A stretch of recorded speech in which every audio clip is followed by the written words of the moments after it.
King Charles and Queen Camilla have paid tribute to Pope Francis after he passed away on Easter Monday. Now, the sad news came just 12 days after the monarch's final meeting with the pontiff at the Vatican. The funeral, as we know, is taking place tomorrow, and Prince William will be attending in place of the King, which isn't as surprising, Daisy, is it, as it may first sound? Exactly. I think a lot of people thought, oh, is this because of the King's health and so on? But actually, it's perfectly normal and has happened for years and years that, you know, the heir, when Charles was the Prince of Wales, he would often go to these very important funerals. And also, I think the fact that the King has just been in Italy, to expect him to go back to Italy when he is still battling his own cancer is another very valid reason why he shouldn't necessarily go. But they clearly had a lot in common, these two men, both of them being, passionate about the planet and the environment. And I think that, many of the statements and the sort of booklets that the Pope had written will have resonated very loudly with the King. And also, of course, his constant cries for, peace around the world and protecting the planet. And he clearly was a very, very good man. So I think the King was heartfelt in his tributes. He really was, wasn't he? I mean, he says, "My wife and I were most deeply saddened to learn of the death of Pope Francis, but our heavy hearts have been somewhat eased to know that His Holiness was able to share an Easter greeting with the Church and the world he served with such devotion." And really, you could hear kind of almost him being a bit choked up with the words that he released. Yeah, we arrived in Rome actually just ahead of the state visit on the Sunday that the Pope had made that very first surprise appearance in the Vatican. And that came a couple of weeks after the palace announced that they'd had to sort of abandon the entire state visit. Remember, Vatican is a separate state to Italy, and it was meant to be a second state visit going on there. And I think when we arrived, and given the Pope had just made that surprise appearance at St. Peter's Basilica, we all thought, actually, is there going to be a meeting this week? The palace were very quiet about it at the time, but we were asking them from quite early doors when we arrived in Rome, will there be this kind of meeting? And there was, and the King was, and Queen, of course, were very, very pleased that it happened. Remember, both the King and the Pope were heads of church and heads of state, so they do have, as Daisy was saying, a lot in common. And a lot of shared beliefs and values, which Charles has never been afraid to echo, far more so than his late mother. Both of you were on the ground in Rome following this visit.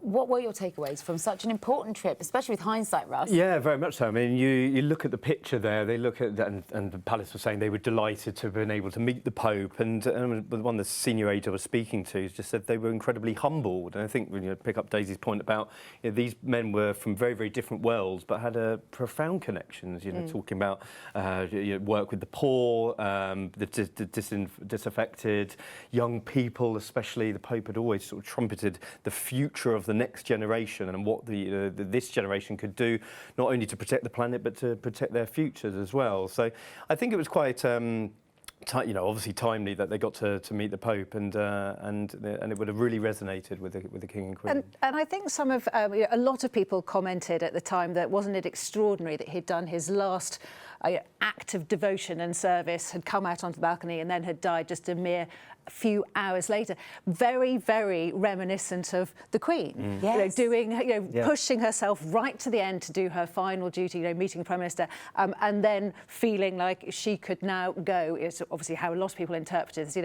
I've done my duty and now I can rest. And a lot of people drawing that, I think, very valid comparison between the two people, between the two leaders. The tour itself was a big success. I mean, at one point there was a standing ovation mid-speech for Charles. Two standing ovations. Apologies for my bad math. A standing ovation went on for so long that actually there was a sort of technocrat there who clearly didn't speak English and thought the King had finished his speech and actually said, right, that meeting's now over, thank you very much. And they had to say, no. And the Speaker of the House next to him raised his hand and says, he's got more to say. And talk to me, Chris, about what he was acknowledging there, because you wouldn't imagine that a standing ovation would come off the back of his was regarding the mafia, but that pretty Yes. much was the case. He was praising the legendary anti-mafia lawyer Falcone, Giovanni Falcone, who his mother had spoken about when she was in Italy shortly after his murder. And at that point, there was just a spontaneous standing ovation, and it went on and on. And I was sitting there sort of looking down thinking, this is a very long standing ovation mid-speech. And it kind of suggested that something was about to happen, like something was going to move on and say, OK, we're all done here. And it was quite an amusing moment. The King himself sort of referenced it a bit later when he said, by the way, I am nearly finished. But the fact that a lot of it, or some of it at least, was in Italian, you cannot overestimate how well that goes down in the host country. Yes, he did it in Germany. Yes, he did it in France. But he's not a natural Italian speaker. And from what I was being told, he was getting a lot of lessons from the British ambassador and going into his residence and rehearsing because he's not as comfortable in Italian as he is in French and in German. But he did an amazing job, and it went down really well. You know, you wouldn't expect that. I mean, he was absolutely flawless. What strikes me in these instances, because we've seen him at the French Senate and the German Reichstag and here at the Italian Parliament, is, you know, when it becomes William's time, he's got huge shoes to fill because he doesn't speak. He doesn't speak any languages. He doesn't speak. I was going to say, he needs to get his Duolingo going. He doesn't speak French or German, and you know, the reception that the King gets when he's speaking the host country's language is incredible, and it really makes people sit up and listen. And he did an awful lot of the speech in Italian, and certainly because he doesn't speak the language, it's very impressive. And Chris's point is very in keeping with what we know about the King. He is a workaholic, and he puts his all into things. And you know, there are suggestions that other members of the family who will be filling those footsteps perhaps don't have quite that same work ethic. But you really do see it on occasions like this, that the work pays off, and he understands the importance of these events in trying to butter up this Parliament, whatever it might be, and that, you know, if he can show that he's really dedicated himself and worked very hard, that will go down very well. And hence why Lord Llewellyn, or Ed Llewellyn, as we knew when we both worked in Westminster, he was David Cameron's Chief of Staff, but he's now the British ambassador in Rome, was being called out of meetings to go and help the King with his Italian. That's how much they put on it, because they knew how well it would go down. And one of the Italian papers the following day said King Charles III has pulled off a miracle. So that speech, I think, was what everyone will remember.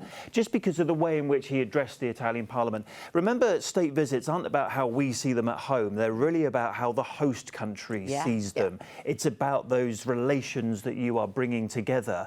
And if the Italian media are reporting it in a positive way, that's much more important than how we're reporting it back home.